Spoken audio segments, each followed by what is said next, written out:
गीता जी अध्याय नंबर 15 के श्लोक 4 में कहा कि तत्वदर्शी संत की प्राप्ति के उपरांत परमेश्वर के उस परम पद की खोज करनी चाहिए जहाँ जाने के बाद साधक फिर लौटकर संसार में कभी नहीं आते।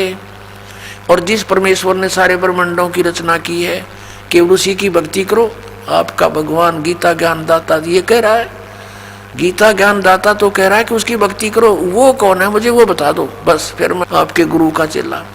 अब धर्मदास की तो आंखें फूल गई, सब भूल गया, कोई जवाब नहीं, बेबाक हो गया, गूंगा और बहरा हो गया, सुन्न हो गया काफी देर तक। यूं क्या कही भाई, सच्चाई बिल्कुल सारी।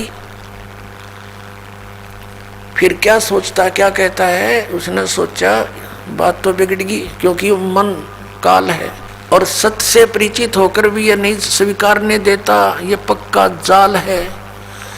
अब धर्मदास ने विषय बदल दिया, कहने लगा हम वैष्णव साधु हैं, हम जीव हिंसा नहीं करते, हम तो तुम्हारे जैसे शूद्र को निकट भी नहीं बैठने देते, तो क्या बातें बना रहा है, और हम कोई जीव हिंसा नहीं करते। अब उसने देख लिया धर्मदास जी ने कि ये मुसलमान है और ये मांस खाते हैं, तो ये एक टोंट कस दिया कि हम जीव हिंसा नहीं करते हैं और हम किसी का बुरा नहीं करते, हम ऐसे ऐसे अपने लागे बड़ाई करने। अब परमात्मा ने देख लिया काल ना हल्ला इसके अंदर गया नहीं, अंदर ही विद्वान है अभी तो परमात्मा अंतर ध्यान हो गए, एकदम अदृश्य हो गए। जब सामने से अदृश्य हो जा आदमी, कलेजा हिल जा आदमी का दूसरे का, वो एकदम स्तब्ध हो गया, पसीने आ गए धर्मदास जी के। और सोचा अब ये तो कोई फरिश्ता था, कोई देवता था, कोई सिद्ध पुरुष था, और कितनी अच्छी बातें कह रहा था, सारी सच्ची। मतलब बड़ा निकम्मा। देख हो सकता है भगवान हो, कहते हैं ना जाने परमात्मा किस वेश में आ जाता है। ये पुरानी कहा था पुणात्मा, तो परमात्मा निराकार क्यों करो यार, जब सारे प्रमाण मिलन लग रहे हो, ना जाने किस वेश में कब आ जावे, किस साधु संत के रूप में आ जावे। तो उसने सोचा बात बिगड़ गई सारी है, और ईब यू ज्ञान बतानिया कोई पावे को नहीं कि वो भगवान कौन है जिसकी शरण में जाने के लिए गीता ज्ञान दाता भी कह रहा है। धर्मदास जी को खूब पता था, कोई मंडलेश्वर कोई शंकराचार्य नहीं जानता इस विषय में। अब उसने सोची बड़ी बिगड़ी बात, और भगवान खो दिया हाथ ते। अब सारी रात करवट बदलता रहा, ना भक्ति करने दिल करया, ना सुबह लिपा पोती करी। अब सोची अब क्या करूं, ना उस जोड़ मन आया सुबह उठ के इसे, तो परमात्मा ने उसी समय दिखाया था कि आप कहते हो जीव हिंसा नहीं करता, तेरे लोटे में देख कुछ जल भर के लाया था जिसमें तो नहा का आया था तालाब में, देख तेरे इस लोटे में कितने जीव इसके अंदर हैं, जंतु, और तू नहाता है ना, ये रगड़ रगड़ के मार डाले तने, और कहता जीव हिंसा नहीं करता। अब धर्मदास ने सोचा भी इसमें नहाने का भी कोई फायदा को नहीं, या तो कति बात बिगड़ गई। जैसे तैसे उसने स्नान तो किया, कपड़ा छान छून के पानी को, और वक़्त से सोचा रोटी बना और खिसक यहाँ से। अब वो संत मिले नहीं, ये धक्के खाने का कोई फायदा नहीं। उसने वक़्त से उठा, खाना बनाने लगा, लकड़ी कलेक्ट कर रखी थी सामने, उनमें एक मोटी लकड़ी थी, बाकी छोटी सहयोगी लकड़ी लगा के चूल्हा जला दिया, खाना बनाने लगा। और सारी रात बात यही रही है, भगवान एक बार वो महात्मा फिर दिखाई दे, वो महापुरुष फिर मिले, मैं कोई विवाद नहीं करूँगा, बड़े प्यार से ज्ञान पूछूंगा, हे परमात्मा मेरी ये अर्ज अवश्य सुनना प्रभु। ऐसा कहता रहा और साथ में खाना भी बना रहा, भगवान और संत के साथ विवाद से भी पश्चाताप करता रहा। आंखों से आंसू बह रहे थे कि यह कौन बनी मेरे साथ, ये कैसा ज्ञान मुझे सुनाया, किसने सुनाया, कौन था वो।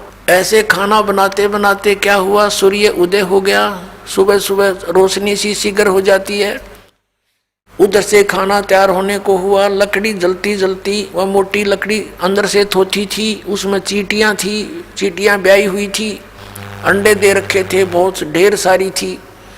जब धर्मदास जी की दृष्टि पड़ी, जब वो केवल 9 इंच की रह रही थी, बाकी जल चुकी थी सारी, तब उसने देखा, अरे तेरे की क्या देखा कि उस ओलो पॉइंट में, यानी उस थोथे स्थान से चींटियां अंडे मुख में लेकर बाहर आ रही हैं, और कुछ थोड़ी सी गीली लकड़ी होती हैं, उनका जलते समय पिछले हिस्से पर कुछ तरल पदार्थ सा उबल रहा होता है, मॉइस्चर उसके अंदर होते हैं, वो बाहर उबल रहे होते हैं, और वो चींटियां आगे तो जल रही हैं, अग्नि से बाहर निकलने की चेष्टा करते हैं तो जल रही हैं, उस उबलते हुए तरल पदार्थ पर गिरती है, लकड़ी के एंड पर वहां जल रही है। उसी समय उसने आव देखा ना ताव देखा, अपना लोटे का पानी डाल दिया, लकड़ी बुझा दी, जितना भोजन बना था वो अलग रख दिया, और सोचने लगे आज तो मैंने जुल्म कर दिया, हे भगवान इतना पाप है, कहाँ रखूंगा इसको मेरे भगवान ने, आज तो मैंने जुल्म कर दिया, इतनी चींटियां फूंक दी, इनके अंडे बच्चे भी साथ ही जल गए। अब उसने सोचा कि इसका प्रायश्चित करता हूं अपनी सोच से कि आज आहार नहीं करूंगा, मैं निराहार रहूंगा, मैं भोजन नहीं खाऊंगा, इस भोजन को किसी साधु संत भगत भूखे को खिला दूंगा, इस पाप से मेरा छुटकारा हो जाएगा। इस उद्देश्य से लेकर के पूरा सामान रख के, भोजन थाली ढक के, और चल पड़ा संत की तलाश में। कहते सोचल छिद्र मैं करूं परमात्मा, कहते कबीर जी अपने जन के काज है। और वहां बैठ के साधु संत रूप बना के, जिसको संत मानते थे हम, लाल कपड़े हो या तो दाढ़ी बड़ी हो या कति मुंड मुंडा रखा हो, गल में माला हो, तिलक लगा रखी हो, उनको हम संत मानते थे। उसी रूप में हिंदू वाले साधु संत रूप में एक वृक्ष के नीचे बैठ के धर्मदास की नजर गई। धर्मदास जी ने जाकर के देखा महात्मा बैठे हैं, नहीं पहचान सके क्योंकि रूपांतर था। आगे रख दिया उसके सामने, आहार रख के कहा, भगवान ए महाराज भोजन पालो, भूख लगी होगी। परमात्मा ने कहा, हाँ भाई धर्मदास जी भूख लगी है, रख दो। अब उसने देखा धर्मदास तेरा नाम बोला, तो उसने सोचा कि मैं भंडारे करता रहता हूँ, ये महात्मा आते ही रहते होंगे, मुझे जानते होंगे। कहा भोजन खाओ महाराज। परमात्मा ने क्या किया, एक लोटा रखा था जल का अपने पास, उससे थोड़ा जल लिया और थाली में रखे भोजन पर मंत्र बोलकर छिड़क दिया।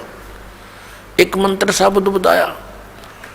कुछ ही देर में क्या देखा कि सारे भोजन की चींटी बन गई और काली थाली होगी, चींटियों से अंडे मुंह में लेकर थाली से बाहर निकलने का प्रयत्न कर रही है। तब परमात्मा उसी जिंदा वाले महात्मा के रूप में विराजमान हुए, वही रूप बना लिया और कहा, अरे अन्यायी, आप कह रहे थे कि मैं जीव हिंसा नहीं करता, तेरे से तो कसाई भी अच्छा, और ये पाप का भोजन तो मुझे खिलाने लाया था। जब धर्मदास जी ने देखा कि तो वही महात्मा है, चरणों में पड़ गया, पैर पकड़ लिए, रोआ बुरी तरह कि महाराज माफ करो मुझ पापी अपराधी को, मुझसे कल बहुत बड़ी भूल हुई, भगवान मुझे कुछ और ज्ञान सुनाओ। तब परमात्मा ने उसको ज्ञान सुनाया, सृष्टि रचना सुनाई। अब फिर वागी बात वहीं ब्रह्मा विष्णु महेश पे कि ये अजर अमर नहीं है, इनकी जन्म मृत्यु होती है। तो धर्मदास जी ने फिर दोबारा एक बार फिर थोड़ी सी मन में दोष पैदा कर लिया और कहा, महात्मा जी देखो, आपकी बातों को मैं स्वीकार कर रहा हूँ, लेकिन श्री राम कृष्ण से ऊपर मेरी आत्मा स्वीकार नहीं करती कि इनसे ऊपर भी कोई परमात्मा हो सकता है। भगवान ने सोचा, काल तो अभी भी पंजे गाड़े बैठा है इसके अंदर और निकला नहीं। परमात्मा फिर अंतर्ध्यान हो गए, सारी कथा सुनकर सारा ज्ञान सुना दिया, आत्मा मान रही है, लेकिन ये पुराना रंग हृदय से उतरता नहीं, और यही हमारा शत्रु है। अब धर्मदास जी ने देखा कि तो फिर अब तो कभी नहीं मिलेगा, मैंने तो जुल्म कर दिया। अब वह गलती बनने के बाद उसको पश्चाताप बहुत हुआ, रोता रहा, रोने लगा बुरी तरह। अब ना तो वृंदावन जाने को दिल करा, ना बरसाने को। अब सोचा कि चल वापस घर को चलते हैं, अब ये तो धक्के खाने हैं इन धर्म स्थानों पर, यहाँ कोई लाभ नहीं, पुण्य है नहीं, पाप निरा। तो परमात्मा ने उस दिन उसको बहुत कुछ समझाया था कि बांधवगढ़ से चलकर आए हो धर्मदास कां जी, और मथुरा तक आने में कितने पाप कर दिए तूने, कितनी दूरी है मथुरा से बांधवगढ़ की। धर्मदास जी ने कहा कि लगभग 250 कोस, लगभग 600-700 किलोमीटर। तो वहां से यहाँ तक आने में कितने जीव मारे आपने, पैदल आए हो कहाँ जी। तो वो आपके बैड अकाउंट में लिख दिए गए। और पुण्य एक भी कोई ना इस दौड़ में नहाने का, इस तालाब में नहाने का, इसमें पहले मछली कछुए कितने पड़े हैं, ये मोक्ष नहीं हो जाते तेरे आने तो पहले भी इसके अंदर स्नान कर रही है तो बोली आत्मा। तो इस तरह का बहुत सा ज्ञान परमात्मा ने उसको दिया था। उस आधार से उसका हृदय हट गया कि ये तो सचमुच गलत साधनाएं हैं, यह बात बनी नहीं। अब फिर क्या हुआ, रोता हुआ घर को चल पड़ा। अब उसके विषय में आदरणीय गरीबदास साहिब जी को जो परमात्मा ने ज्ञान दिया उसके आधार से कुछ वाणी सुनाते हैं। दर्जन दे का रूप शैल वृंदावन कीनी, तहाँ मिले धर्मदास करत हैं बहुत अधीनी। बहुरंगी बरियाम कामनी कामी सोई, दर सतगुरु का रूप धनी उतरे हैं लोई। आदरणीय गरीबदास साहिब जी को भी परमात्मा मिले थे गांव छुड़ानी, जिला झज्जर, हरियाणा के अंदर, और उनको भी जिंदा महात्मा के रूप में मिले थे। जब गरीबदास जी 10 वर्ष के थे, अपने ही खेतों में, ये किसान यानी जाट जाति में जन्मे थे गरीबदास साहिब जी, अपने ही खेतों में गौवें चरा रहे थे, 10 वर्ष के थे, और भी बहुत से बड़ी उम्र के पाली गवाले थे। तो वहाँ परमात्मा आए थे सतलोक से चलकर जिंदा महात्मा रूप धारण करके, और उस दिन भी उन्होंने कुंवारी गाय का दूध पिया था। फिर गरीबदास साहिब जी की आत्मा को सतलोक लेकर गए थे, फिर वापस छोड़े थे, उनको चिता पर रख दिया था मरा हुआ जानकर, मृत जानकर। उसके बाद चिता से उठकर चल पड़े थे, अग्नि नहीं लगाई थी तब तक। तो उसके बाद आदरणीय गरीबदास साहिब जी ने आंखों देखा परमात्मा की समर्थता, और फिर उनकी दिव्य दृष्टि परमात्मा ने खोल दी थी। उन्होंने अपने उस परमात्मा से प्राप्त ज्ञान के आधार से फिर परमेश्वर कबीर जी की महिमा को कलम तोड़ बोला। अब जैसे श्री तुलसीदास जी ने श्री रामचंद्र जी की रामायण जो लाखों वर्ष पहले घटना घटी थी, वो सारी चित्रात कर दी अपनी लैंग्वेज में, लोकोक्तियों के माध्यम से, और आज सबको मान्य है वही की वही, और वो सच्चाई है। ऐसे ही गरीबदास साहिब जी ने अपनी दिव्य दृष्टि से देखकर सब पहले जो भी मालिक की लीलाएं हुई थी वो सब लिखवा दी, बोल दी, जो आज दास आपको पढ़कर सुना रहा है। दिव्य दृष्टि का अंतर होता है। दिव्य दृष्टि क्या है, जैसे दूरदर्शी होती है, दूरदर्शी यानी दूरबीन बोलते हैं, उसका रेंज होता है। कोई तो ज़्यादा से ज़्यादा 1 किलोमीटर तक का देख सकती है, एक देख ले 100 किलोमीटर का। तो ऐसे इनमें रेंज का अंतर होता है, अक्षमता का अंतर होता है। ऐसे ही गरीबदास जी की जो दिव्य दृष्टि थी वो बहुत पावर की थी। उन्होंने लाखों वर्ष पहले की और कई अरबों युगों पहले की सृष्टि तक की रचना को एज इट इज सुना दिया जो भगवान ने बताया था।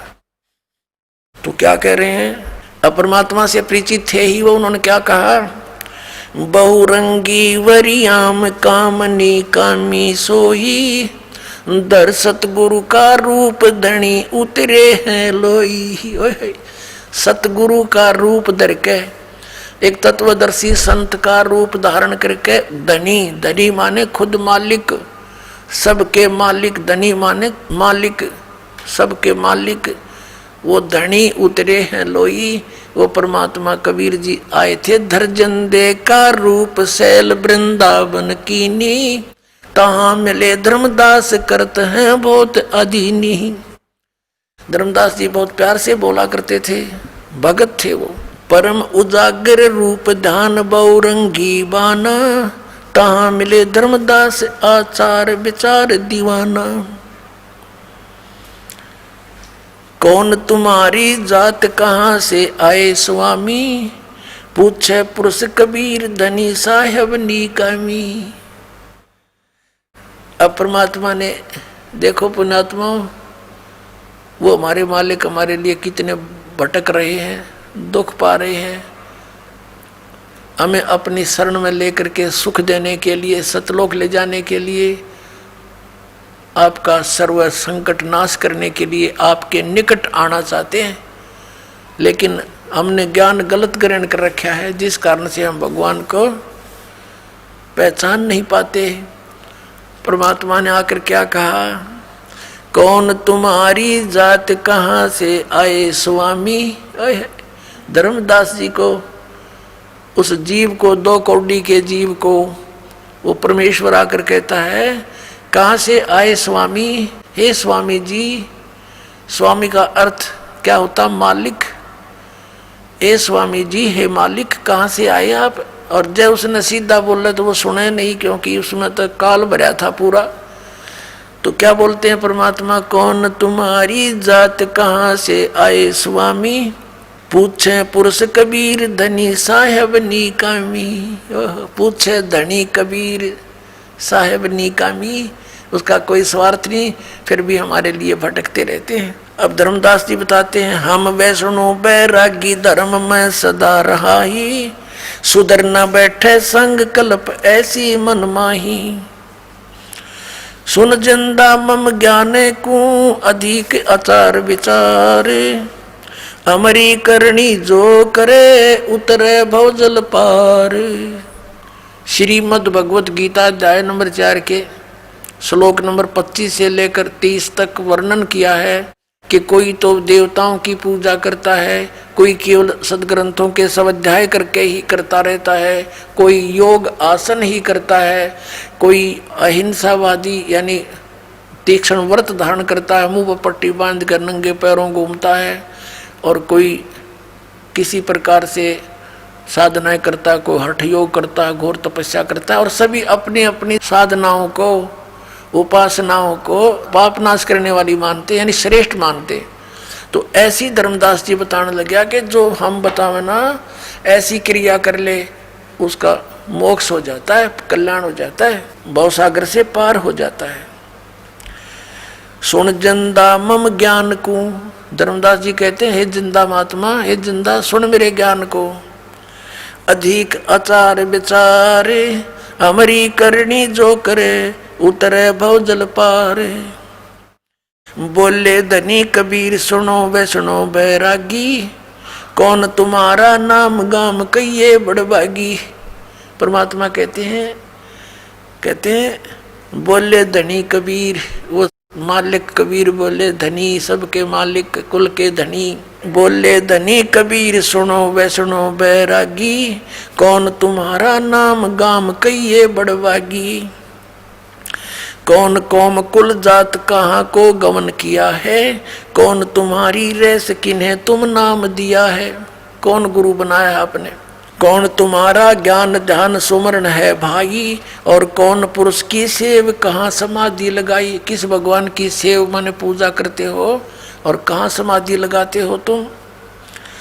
को आसन को गुफा के भर मत रहो सदाई, सालिग सेवन कीन बहुत अति भार उठाई। आपका कोई निश्चित स्थान है, कहीं कोई गुफा में रहते हो, या ऐसे ही रमते राम हो, घूमते फिरते रहते हो, और शालिग्राम आपने ले रखा, बहुत वजन उठा रखा है मूर्ति का। झोली झंडा धूप दीप तुम अधिक आचारी, बोले धनी कबीर भेद कहियो ब्रह्मचारी। हमको पार लंगावे ही परम उजागर रूप, जंद कहे धर्मदास से तुम हो मुक्ति स्वरूप। देख परमात्मा ने कहा कि हमको पार लंगाइयो, हमारा उद्धार करियो, हमें पार करियो। आप तो बहुत अच्छे महात्मा नजर आते हो। हमको पार लंघावे ही परम उजागर रूप, जंद कहे धर्मदास से तुम हो मुक्ति स्वरूप। जिंदा महात्मा के रूप में कहते हैं कि हमारा बेड़ा पार करियो। आप तो बड़े पहुंचे हुए नजर आते हो। अजय नू ना के तो परमात्मा वो सुने नहीं, भाग जा उठ के। अब उसको सुनाना भी था और फिर उसके अंदर का वो मवाद भी निकालना था जो गंध भर रखा था ज्ञान का। अब धर्मदास जी क्या बताते हैं, बांधोगढ़ है गाम नाम धर्मदास कहीजे, बांधोगढ़ है गाम नाम धर्मदास कहीजे, वैश्य कुली कुल जात सुधर की बात सुनी जय। मेरा वैश्य कुल में मेरी जात है, वैश्य कुल में यानी बाणिया घर में मेरा जन्म है। हम शूद्र से बात नहीं करते, छोटी जाति वालों से दूर रहते हैं, क्योंकि ये ब्राह्मणा की पढ़ाई वो पढ़ रहा था। सरगुण ज्ञान स्वरूप ध्यान सालग की सेवा, मन लागरी छिड़कंद संत सब पूजू देवा। 68 तीर्थ नान ध्यान कर कर हम आए, पूजे सालग राम तिलक गलमाल चढ़ाए। धूप दीप अधिकार आरती करे हमेशा, राम कृष्ण का जाप रटत है पूज्य शंकर शेषा। अब अपनी विधि बताने लगा है कि हम क्या क्या करते हैं। 68 तीर्थ पर स्नान करते हैं और राम कृष्ण का जाप जपते हैं।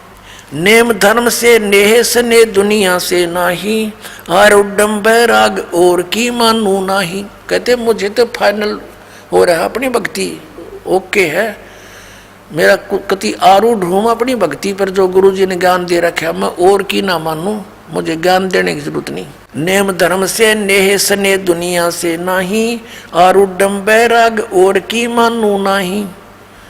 सुन जिंदे मम धर्म को वैष्णो रूप हमारे, 68 तीर्थ हम किए है चीना सिरजनहार। के हमने 68 तीर्थ कर लिए मैंने, और दूसरा राउंड लगा रहा हुई मैं, और मैंने भगवान पा लिया। हमने जान रखा भगवान कौन है, श्री राम श्री कृष्ण। बोले जंद बैन कहाँ से सालग आए, को 68 का दाम मुझे तत्काल बतावे। राम कृष्ण कोटों गए, कबीर साहब ने बताया, राम कृष्ण करोड़ों मर गए और धनी एक का एक। जंद कहे धर्मदास से ये बूझो ज्ञान विवेक। अब ये तेरे राम कृष्ण करोड़ों मर लिए और वो धनी एक का एक, अगर जरा सा भी विवेक रखता है तो उस ज्ञान को बूझ मेरे तय। अनंत कोट ब्रह्मांड रचित सब तज रहे नियारे, जिंद कहे धर्मदास से जाका करो विचारे। अनंत कोट ब्रह्मांडों की रचना करके इनसे अलग सतलोक में विराजमान है, उसका विचार कर। बोलत है धर्मदास सुनो जंदे मम बाणी, कौन तुम्हारी जात कहाँ से आए प्राणी। अब देखो अपने पिता के साथ विवाद कर रहा है वो बोली आत्मा, हम ऐसे गिर गए अज्ञान युक्त होकर। अब परमात्मा तो उसको स्वामी जी कह रहे हैं, और वो स्वामी जी बना बैठा 2 कौड़ी का जीव, और क्या कहता है, तुम कहाँ से आए प्राणी, ये जीव तू कहाँ से आया। धर्मदास जी कह रहे भगवान को। बोलत है धर्मदास सुनो जंदे मम बाणी, कौन तुम्हारी जात कहाँ से आए प्राणी। अब धर्मदास जी कह रहे हैं सरगुण सेवा सारे है, सेवा माने पूजा, सरगुण जैसे मूर्ति पूजा करते हैं भगवान की बना करके। सरगुण सेवा सारे है निर्गुण से नहीं नेहे, सुन जिंदा जगदीश तू हम शिक्षा क्या दे। अब परमात्मा क्या कहते हैं, बोले जिंद कबीर सुनो बाणी धर्मदासा, हम खालिक हम खलक ये सब हमरा प्रकाशा। हम खालिक रचने वाले, हम खालिक और ये खलक सब हमारा बना हुआ है, मैं पूर्ण परमात्मा हूँ। हमसे चंद्र सूर, हमसे ही पानी और पवना, हमसे धरणी आकाश रहे हम 14 भवना। हम रचे सब पाषाण नदी ये सब खेल हमारा, अचराचर बहु खान बनी बहुविध 18 बहारा। हम सृष्टि संजोग वियोग विजोग किया बहु भांति, हम ही आद अनंत हम हैं अवगत के नाती। हम ही माया मूल हम ही हैं ब्रह्म उजागर, हम ही अदर बस हैं हम ही हैं सुख के सागर। अब भगवान ने सारा वेद खोल दिया, पर हम तो बाल बुद्धि के हो गए, ज्ञान ग्रहण करके परमात्मा सामने बैठे हैं और कह रहे हैं कि सब मैंने रचा है। ये जिन पत्थरों की मूर्ति तू लिए फिरता, ये पत्थर पहाड़ मैंने रचे हैं, तो हमारी पूजा कर, इनको त्याग दे भाई। हम साहेब सतपुरुष हैं, ये सब रूप हमारे, जिंद कहे धर्मदास से हम पूर्ण करता रे। बोलत है धर्मदास सुनो सर्वंगी देवा, और दीक्षित पिंड और प्राण कहो तुम अलख अबेवा। एक तो तू परमात्मा कहता है, तेरे सारा शरीर दिखाई देता है, वो भगवान तो निराकार है। जैसा यो घोट के प्याला रखी हमारे से अज्ञान की भांग, उस आधार से कहता है कि तू भगवान कहता अपने आप को, धर्मदास बोल रहा है। अरे तू तो साकार दिखाई देता है, बोलता है, तेरा खाना खाता है, सब कुछ है। नादबिंद की दे शरीर प्राण तुम्हारे, बोलत है धर्मदास सुनो सर्वंगी देवा। दिखत पिंड और प्राण, तेरा शरीर दिखाई दे, सांस लेता दिखे, और तू कह अपने आप को अलख बेवा। नादबिंद की दे शरीर है प्राण तुम्हारे, तुम बोलत बड़ बात नहीं आवत दिल हमारे। तू बात करे बड़ी बड़ी भगवान कह, पर मेरे जचती नहीं, तेरी बात दिल में नहीं समाती, मेरे गले नहीं उतरती। खान पान स्थान देह में बोलत दीसम, कैसे अलग स्वरूप भेद कहिए जगदीशम। किस प्रकार तू भगवान है मुझे वर्णन कर। बोलत है जिंद अबंध सकल गट साहेब सोई, हम ही राम रहीम करीम पूर्ण करतारा। कबीर साहब कहते हैं हम ही बांधे से तू चढ़े संग पदम 18, हम ही रावण मारा लंक पर करी चढ़ाई, हम ही 10 सिर का मारा देवताओं की बंद छुटाई। अब परमात्मा कहते हैं तुम जिस राम श्री कृष्ण के ऊपर आश्रित हो, जब श्री रामचंद्र जी हार चुके थे, थक चुके थे, रावण मर नहीं रहा था, और जब जीव हार लेता है परम पिता को याद करता है, कोई परम शक्ति है, तो उसके पूर्व संस्कार वो पूर्ण परमात्मा स्वयं जाते हैं और गुप्त रूप में कहते हैं हमने ही रावण मारा था, राम के बस का ना था वो मारना। और समुद्र पर पुल भी राम से नहीं बना था, 3 दिन तक घुटनों पानी में खड़ा होकर के श्री राम प्रार्थना कर रहा था समुद्र से रास्ता दे दे, रास्ता दे दे। उसने रास्ता नहीं दिया, जब मारना चाहा तो समुद्र रूप बाहर आया ब्राह्मण रूप में। फिर उसने बताया था कि आपकी सेना के अंदर नल और नील नाम के 2 संत हैं, उनके हाथों में उनके गुरुदेव द्वारा दी गई शक्ति है, उनके हाथों से पत्थर डूबते नहीं, उनका सहयोग ले लो। उस दिन उस नल और नील में भी अभिमान आ गया था। उन्होंने भगवान को याद ना करके, गुरुदेव को याद ना करके सीधी प्रभुता दिखानी चाहिए थी, वो पत्थर डूब गए थे, उनके हाथों से तरे नहीं थे। तब परमात्मा स्वयं गए थे वहाँ पर, मुनिंदर रूप में आए हुए थे, ऋषि रूप में कबीर जी सतपुरुष। तब रामचंद्र जी ने देखा, नल नील ने कहा कि देखो हमारे गुरु जी आ गए, इन्होंने हमें ये शक्ति दी थी। तब श्री राम ने प्रार्थना की थी संत मुनिंदर ऋषि जी से, परमेश्वर से कि हे भगवान, हे ऋषि जी, अपने भक्तों को तो अब शक्ति दे सकते हो, आप तो परम शक्ति युक्त हो, कुछ रजा बख्शो। ऐसे ऐसे सारी अपनी कहानी दुख भरी बताई कि ये ऐसे ऐसे हो गया हमारे साथ, समुद्र पर से जाना अनिवार्य है। तब परमात्मा ने कहा, एक सोटी ले रखी थी भगवान ने, एक छड़ी, कहा कि आ जाओ मेरे साथ साथ। एक बहुत बड़े पहाड़ के चारों तरफ रेखा अंकित कर दी कि इसके बीच बीच के पत्थर उठा लो, ये हल्के कर दिए हैं। तब वो पत्थर उठाए गए और फिर वो पुल बनाया गया था। पुण्यात्माओं, सच्चाई से हम कोसों दूर हैं, सच्चाई का हमें पता नहीं, कहते जगत का पेख ना पेख्या, धनी का नाम ना लेखा। अब क्या बताते हैं, हम ही रावण मार लंक पर करी चढ़ाई, हम ही 10 सिर मारे देवता की बंद छुटाई, हम ही राम रहीम करीम पूर्ण करतारा, और हम ही बांधे सेतु यानी पुल हमने ही बनाया था, और चढ़े संग पदम 18। बोलत धर्मदास जिंद जननी को थारी, कौन पिता प्रवेश कौन गति रहन अधिकारी, क्यों उतरे कलमा ही कहो सब भेद विचारी, तुम निज पूर्ण ब्रह्म कहाँ अनपान आहारा। कौन तुम्हारा धाम नाम सुमरण क्या कहिए, तुम व्यापक कलमा ही तो कहाँ साहेब रहिए। जिंद कहे धर्मदास सुनो सतगुरु की बाणी, हम ही संत सुजान हम हैं सारंग पाणी। आगे क्या बताया, हम उतरे तुम काज सुन से किया पियाना, शब्द रूप धर देह समझ बाणी सुर ज्ञान। अब परमात्मा वही बात बोल रहे हैं जो वेद बता रहे हैं कि हम उतरे तुम काज, तुम्हारे लिए तेरे लिए उतरा पुण्यात्माओं समझाने के लिए, और सुन से उस सतलोक से जहाँ और कोई नहीं परमात्मा रहते हैं, उस आसपास जो शून्य स्थान से पार, वहाँ से यानी सतलोक से किया पियाना, वहाँ से प्रस्थान करके आया हूँ मैं सतलोक से तुम्हारे कारण। हम उतरे, हम अवतरे, हम नीचे आए उतरे, हम उतरे तुम काज सुन से किया पियाना।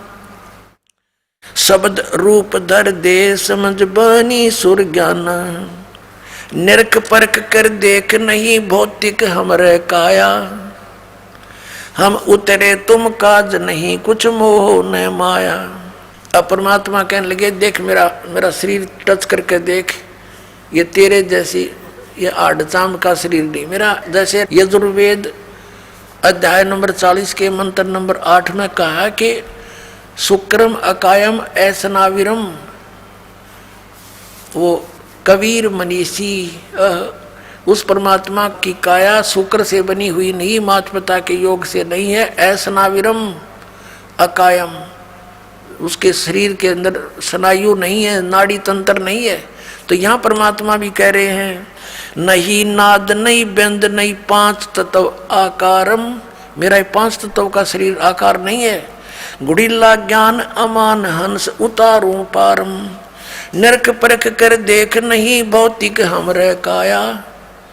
हम उतरे तुम काज मेरे कुछ मोह न माया, कि मैं कोई मोह माया में नहीं हूं यहाँ पर, न किसी लालच में तेरे पास आया हूं। और नरक परख कर देख हमारे पंच भौतिक काया नहीं है। गगन सोन में धाम है वो अवगत नगर नरेश। गगन सोन में सबसे टॉप मोस्ट प्लेस पर हमारा धाम है। अगम पंथ कोई जाने नहीं ये खोजत शंकर से हेस। ये तुम्हारे भगवान भी खोज रहे हैं, उसको वहां तक ये पहुंच नहीं पाए। बोलत है धर्मदास सुनो सतगुरु सैलानी। निरख परख से न्यार भेद कहूँ अकल अमानी। परमात्मा कहते हैं ना मैं जन्मू ना मैं रू, ना मैं आऊं न जाही। जन्म मरण का आना जाना मेरे नहीं है। शब्द विहंगम सोने में ना हमरे धूप न छाही। बोले जंद सुनो धर्मदासा हमरे पिंड प्राण निश्वासा। गर्भ योनि में हम नहीं आए मादर पिदर ना जननी जाए। कहते हैं बोले जंद रूप में जिंदा रूप में बैठे भगवान कहते हैं सुनो धर्मदासा हमरे पिंड प्राण नहीं श्वासा। हमारे शरीर में श्वास नहीं है, हमारा तुम्हारे जैसा पिंड नहीं है, शरीर नहीं है। हमारे तुम्हारे जैसा पिंड यानी शरीर नहीं है, प्राण नहीं है, श्वास नहीं है। गर्भ योनि में हम नहीं आए, हम किसी माँ के जन्म नहीं लिया। मादर पिदर ना जननी जाए, हम किसी माता पिता से जन्म नहीं हुआ मेरा। शब्द स्वरूपी रूप हमारा क्या दिखलावे आचार विचारा। अब जैसे धर्मदास ने कहा था कि मैं जीव हिंसा नहीं करता, परमात्मा याद दिलाते तुम कितना पाप करते हो दिन भर में। सत्य ब्राह्मण की है हत्या जो चौका तुम देवो नेता। जो तुम चौका देते हो, लीपते हो जितने पोर्शन को और वहाँ खाना बनाते हो, इसमें इतने जीव हिंसा हो जाती है सूक्ष्म प्राणी। जैसे सत्य ब्राह्मण की हत्या कर दियो, इतना पाप तेरे बैड अकाउंट में लिखा जाता है। सत्य ब्राह्मण की है हत्या जो चौका तुम देवो नेता। ब्राह्मण से हत्या जो होई जल स्नान करत हो सोई। और 1000 ब्राह्मण की हत्या, इतना पाप लगता जब तुम इस तालाब में, इस मथुरा के जोड़ में नहाते हो, इसे तीर्थों में मसल कर रगड़ के ना जाने कितने जीवों का नाश कर देते हो। अपने साफ जल में नहाओ, घर बैठ के धक्के खाते फिरो ऐसे। ना कोई गीता में लिखा ये 68 तीर्थ करना। गीता में लिखा हरे राम हरे कृष्ण सीता राम राधे श्याम मिला दे। गीता जी पढ़ते हो और उसके विपरीत साधना करते हो भगवान के, तुम अपराधी बन गए हो। भगवान का नियम तोड़ दिया है, शास्त्र विधि त्याग कर मनमाना आचरण कर रहे हो। अब धर्मदास सुन हो गया। अपने आत्माओं जब दूसरी बार भगवान अंतर ध्यान हुए, उसके बाद वो रोता हुआ चल पड़ा। अब यहाँ थोड़ी सी जीव हिंसा गिनाते हैं कि सत्य ब्राह्मण की है हत्या जो चौका तुम देव नेता। ब्राह्मण से हत्या जो हुई जल स्नान करत हो सोई। पृथ्वी ऊपर पग जो धारे, करोड़ जीव एक दिन में मारे। तुम सैर सपट्टा करते हो, काम बस जाते हो, यहाँ तीर्थ पर आते हो, एक दिन में करोड़ ब्राह्मण की हत्या कर देते हो। इतने जीव, करोड़ जीव एक दिन में मारे, घूमन फिरन में एक करोड़ों जीव मार देते हो और वो तुम्हारे बुरे अकाउंट में लिखे जाते हो। और इस तालाब में इस तीर्थ मान का पुण्य तो एक भी को नहीं, क्योंकि गीता में प्रमाण नहीं, तो वो यूजलेस है, वो दंत कथा है। और तुम पाप नरे इकट्ठे कर लिए बहुत गने, तो पुण्यात्मा ये मार्ग ठीक नहीं। फिर क्या बताते हैं, कहते खान पान में दमन प्राणी, कैसे पाओ मुक्त निशानी। तुम कहते हो ना भी हम जीव निशा नहीं करते, और रोटी खाते हो, खान पान में भी बनाते समय जीव जले और खाते समय जीव मरे, तो कहते तुम कैसे मोक्ष प्राप्त करोगे इस तरीके से। और जो मंत्र हैं तुम्हारे वो यूजलेस है, वो गीता जी में प्रमाणित नहीं है। अब क्या बताते हैं, अब धर्मदास जी जो परमात्मा अंतर ध्यान हो गए दूसरी बार, फिर बुरी तरह रोए, हे भगवान ये तो बहुत बुरी बनी है परमात्मा। तावा रोवत धर्मनी नागर, कहाँ गए मेरे सुख के सागर। जब परमात्मा अंतर ध्यान हो गए तो फिर रोने लगा धर्मदास। फिर जो परमात्मा ने सारा ज्ञान दिया तो उसके बाद उसने फिर भी खरपतवार रहा। तीसरी बार जब परमात्मा अंतर ध्यान हुए तब उसने क्या कहा, धर्म कह सुन जिंद तुम हम पाए दीदार, गरीबदास नहीं कसर कुछ उगड़े मोक्ष द्वार। फिर क्या कहता, त्रिदेवन की महिमा अपारम, ये है सर्वलोक करतारम। अब वो अंदर का गंध फिर उछल गया, उसके अंदर भरा हुआ था ज्ञान। क्या कहता, त्रिदेवन की महिमा अपारम, ये है सर्वलोक करतारम। सुन जिंदा क्यों बात बनावे, झूठी कहानी मोहे सुनावे। मैं ना मानू बात तुम्हारी, मैं सेवत हूँ विष्णुनाथ मुरारी। गौरी शंकर गणेश मनाऊं, इनकी सेवा सदा चितलाऊं। जब उसने तीसरी बार ये बकवाद करी परमात्मा, कहते हैं गरीबदास साहिब जी लिखते हैं, तावाली न बहे निर्वाणी, मगन रूप साहेब सैलानी। कहते हैं फिर परमात्मा तीसरी बार अंतर ध्यान हो गए, छुप गए। तावाली न बहे निर्वाणी और मगन रूप साहेब सैलानी। अब फिर क्या करते हैं, धर्मदास जी वापस चल पड़े घर को। कहते हैं, तावा रोत धर्मनी नागर, कहाँ गए मेरे सुख के सागर। अब ये मन बकवाद अवश्य कर देता है, वाद विवाद बहुत करता है। जब इसको परमात्मा मिलने के चांस होते हैं, ये अड़ियल घोड़े की तरह अड़ जाता है। और पहले किसी ने जैसी भी लोक वेद दंत कथा सुना रखी है, सहर स्वीकार कर ली, नो बैठ के हाँ सही है। और यहाँ सच्चाई बताई जाती है, यूँ खड़ा हो जाता, कति ऐसे घोड़ा अड़ के खड़ा हो जाता है, नहीं ऐसे कैसे ऐसे कैसे। और जब सारा डंगा इकट्ठा करें फरे थे, कोई कुछ भी कह देता था वो स्वीकार्य था, क्योंकि इसको पता लग गया कि यहाँ आते इसका कल्याण हो जाएगा। इसलिए सैकड़ों खरपतवार भर देता है, खुरापात भर देता है, खड़े कर देता है। लेकिन ये समर्थ है परमात्मा, हमारा परमात्मा मालिक है, ये कोई भी शंका इस मन के नहीं छोड़ेगा, आखिर में इसकी देह ही तोड़ेगा। कहते तावाली न बहे निर्वाणी, मगन रूप साहेब सैलानी।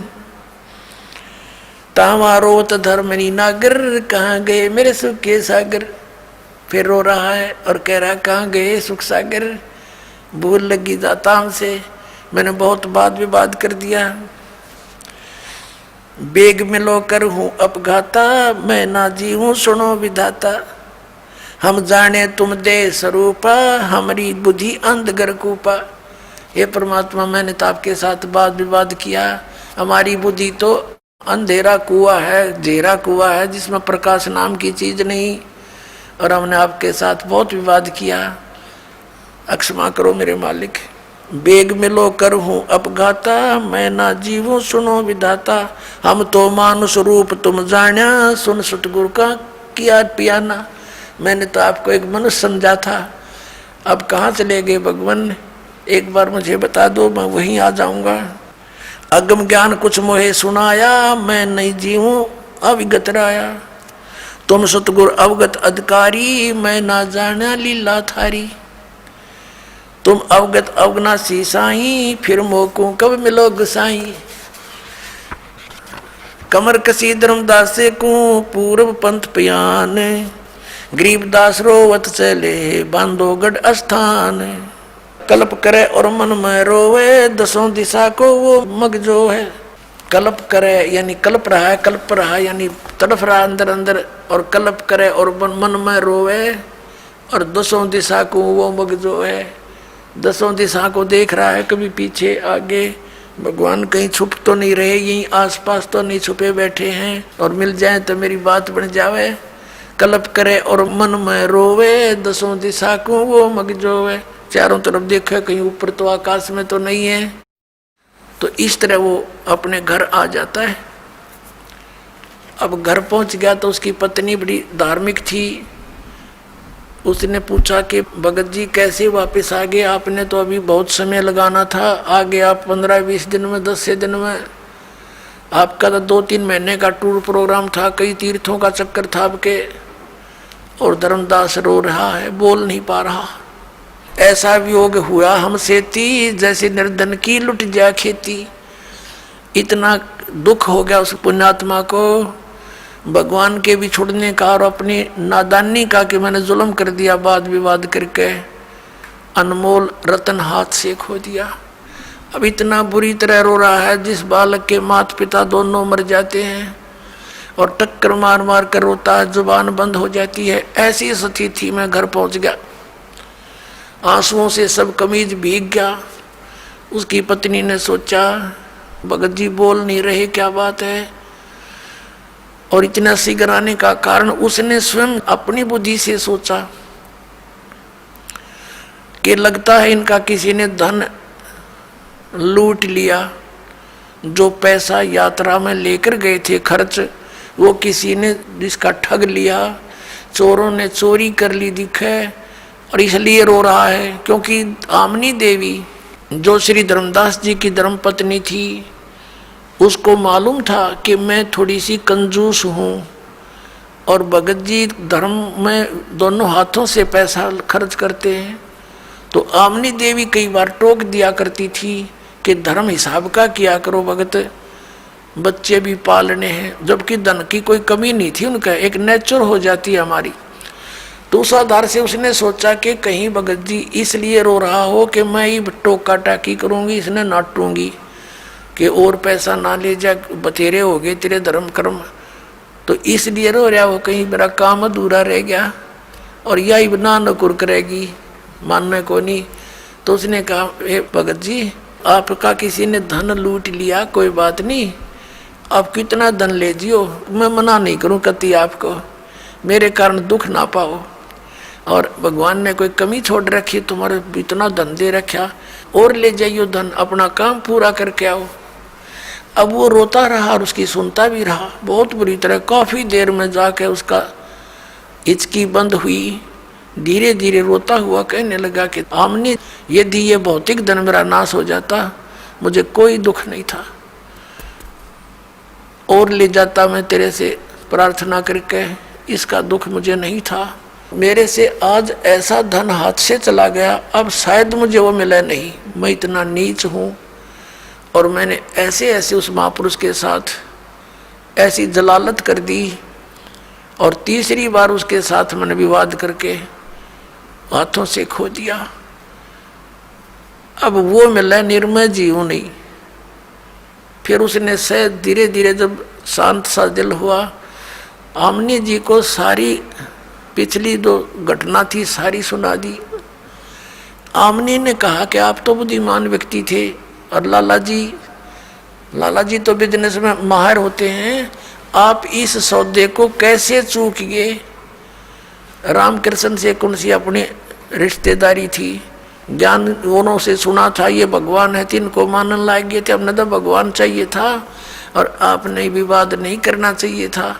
जब ऐसी कथा सुना रहे हो, प्रमाण बता रहे हो, और गीता में हम रोज पढ़ते हैं, वो बता रहे थे कि वो भगवान तो कोई और है, गीता बोलने वाला स्वयं कह रहा है, फिर भी आपकी आंखें ना खुली। तो धर्मदास कहता है कि जिंदगी में पहली बार हार का सौदा करके आया हूं मैं, आज तक मैं हारा नहीं था, घाटे का बिजनेस किया नहीं था हमने, इसलिए रो रहा हूं, मैं जालिम व्यक्ति हूं। उस परमात्मा का क्या स्वार्थ था अब रो रहा हूँ, उसमें मेरे दिन अभिमान भरा था, मैं महात्मा बन गया, ये महात्मापना ले डूबा, मुझे ले डूबा। अब 6 महीने बीत गए, डेली रोए और बाहर बैठ जा दरवाजे पर ऐसे जैसे बेलनी ने श्री राम की जो है बाट जोई थी, ऐसे देखे। और कहीं वो महात्मा कोई भी नजर आ जा, भाग्य जावे नो, और नजदीक से जाके देखे कि ना वो तो कोई ना, फिर बुरी तरह रोए। खाना पीना छूट गया, कति कमजोर शरीर हो गया। आसपास जहाँ भी कोई साधु संत का जिक्र सुने, जंगल में आसपास नगर के कहीं आकर बैठ जाते थे संत जन, वहाँ जाता, उनसे बात करता। एक दिन पता चला बहुत अच्छे महात्मा आए हैं, बड़ा ज्ञान प्रचार कर रहे हैं, बनी में बैठे हैं, वहाँ ऐसे ऐसे तालाब के ऊपर, वहाँ गए, प्रणाम किया। उन्हें देखा, हो सकता है रूप बदल कर आगे हों। उसने पहचान के लिए प्रश्न किया कि ब्रह्मा विष्णु महेश के माता पिता कौन है, क्या ब्रह्मा विष्णु महेश जी की जन्म मृत्यु होती है? तो उस महात्मा ने कहा नहीं, वो तो अजर अमर है, सर्वेश्वर है, महेश्वर है। जान गया कि रॉन्ग नंबर। ने बोला कि ये तो कौन रॉन्ग नंबर है, तो कि वो बोली बोला जो हम पहले गुण गाया करते सुनते थे। उठ के आ गया, फिर रोया खूब। एक दिन परमात्मा ने प्रेरणा करी उसकी पत्नी के अंदर। आमनी ने पूछा कि एक बात बता, ऐसे तो आप रो रो कर मर जाओगे, कोई बात चली हो आपकी चर्चा में, उन्होंने कुछ हिंट दिया हो, वो कैसे मिलेंगे, फिर कहाँ मिलते हैं, कहाँ रहते हैं? धर्मदास जी को याद आई कि हमारी चर्चा में उन्होंने ये जरूर कहा था कि जहाँ भी धर्म भंडारे होते हैं वहाँ मैं जाता हूँ, धार्मिक जो भंडारे किए जाते हैं वहाँ मैं अवश्य जाता हूँ, और कोई भगत संत मिल जाता उसको समझाता हूँ। तो आमनी ने कहा आप भंडारा ही कर लो, इसी तरह आ जाए मत। उसने खुशी हुई, कहाँ ठीक है। 3 दिन का भंडारा रख दिया, सब जगह निमंत्रण भेज दिया।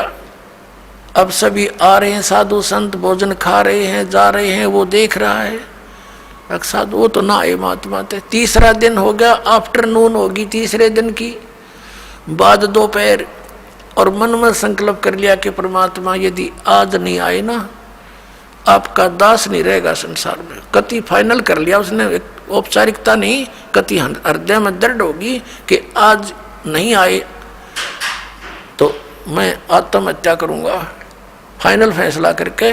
और देख रहा है ऐसे ऐसे साधु संत तकरीबन सब खाकर चले गए, 10-20 भक्त शेष रहे थे संत, और धर्मदास बहुत मायूस हो गए थे। उसी समय उसकी दृष्टि पड़ी, 100 फुट की दूरी पर एक वृक्ष कदम का पेड़ था, उसके नीचे वही परमात्मा विराजमान थे, जिंदा महात्मा के रूप में। धर्मदास दौड़ कर गए, भाग कर, अरनू देखा ध्यान तो हो ये तो वही आगे। अरे ऐसे सीने का लपट गए कतीनों, अगदा से अब निकलना जा मेरे हाथ में। अरनू रो, आँखों में पानी पड़े, हे भगवान माफ कर दियो पापी को, बड़ी गलती हुई मेरे से। हे भगवान कभी जिंदगी में गलती नहीं करूँगा, कोई बात विवाद नहीं करूँगा, जो आप कहोगे वही करूँगा। तो परमात्मा ने कहा कि इनको मेरा भेद ना बताना और इनको चलते कर दे। परमात्मा ने ये मालूम था कि ये आगे ना ये वाद विवाद करने लग जाएंगे सारे साधु संत, और इसने बेचला लेंगे बेचारे ना, फिर इसको ब्रह्म बांट देंगे, मुश्किल है खेत समारा इसका। तो उनको फटाफट विदा कर दे। धर्मदास कह जी जाना नहीं, अक नहीं जाऊँगा, जाना ना भगवान, अक नहीं जाऊँगा, मेरा वचन है ये। तो फिर उसका दिल सारू क्या, सब साधु संतों को फारिग करा, उनको दक्षिणा विक्षिणा दे गए, वो नकलियों को डिगाया, पैर पकड़ के कहा भगवान दास की कुटिया चलियो। परमात्मा तो गए उस उद्देश्य से अंदर जाकर आमनी से अपनी पत्नी से कहा भाग्या वो धन पा गया जिसकी मुझे तलाश थी, आगे गुरुजी, आगे गुरुजी, महाराज जी आगे। अब एक बैठने के लिए आसन दिया, एक पैर धर्मदास ने पकड़ा, एक आमनी ने। आमनी देवी कहने लगी भगवान आपका बच्चा बड़ा नर्म आत्मा का है, आप जी ने इतनी कठिन परीक्षा नहीं लेनी चाहिए थी, ये तो बहुत नर्म आत्मा का, ये मर जाता मैं तो इसको सांत्वना देती रही। तो परमात्मा ने कहा बेटी मैंने इसको सजा नहीं दी, इसका लोहा गर्म कराया है। ये पहले वकील पाक रहा था काल का, और अब इसको लोहे को गर्म कर दिया। लोहे को गर्म किए बिना चोट मारने का कोई यूज नहीं, उस पर असर नहीं होता। अब इसको तड़फ डाल दी और सच्चाई से परिचित भी करा दिया। अब बेटा यूं कति नरम हो गया, जो कहूँगा मानेगा ना, तो वकील बन गया था काल का। और इसकी रक्षा भी मैंने ही की है बेटा, ना तो मर तो यूं उसी दिन जाता। इसकी ऐसी स्थिति हो गई थी, लेकिन इसमें काल घुस रहा था एडी तले गए चोटी ताई, और ये अज्ञान से ओत प्रोत था। पूरी कथा सुनी, दोनों ने उपदेश लिया। परमात्मा ने कहा भी फिर आऊंगा मैं कभी। उधर से क्या हुआ कि फिर परमात्मा दोबारा गए, ज्ञान सुना। धर्मदास कहने लगे भगवान आपका लोक कहाँ है, कहाँ से आते हो, कहाँ आपका ठिकाना है, एक बार दास को वो दर्शन करा दो, मैं भी आपसे मिलता रहा करूँगा। परमात्मा ने कहा ठीक है भाई। अब क्या किया, धर्मदास जी की आत्मा को निकाल लिया। धर्मदास जी का शरीर अचेत पड़ा है, श्वास चल रहे हैं, अचेत हो गया, मूर्छित टाइप हो गया, और लेकर चले गए। कुछ देर में आमनी जी ने देखा महात्मा चले गए, और भगत जी अचेत हो गए। उसने आसपास के आपके कुल के लोगों को इकट्ठा किया, रिश्तेदार आने लग गए। 3 दिन बीत गए। उधर से परमात्मा ले गए सतलोक में, देख मेरा यूं से ठिकाना भाई, या तेरे पास आया को नहीं जा। जब धर्मदास जी को ऊपर लेकर गए, सब ब्रह्मांड दिखाए, ये सब ब्रह्मा विष्णु महेश के लोक दिखाए, धर्मराज का लोक दिखाया, नरक और स्वर्ग दिखाया, ब्रह्मा विष्णु महेश की स्थिति से परिचित करवाया। फिर अपने सतलोक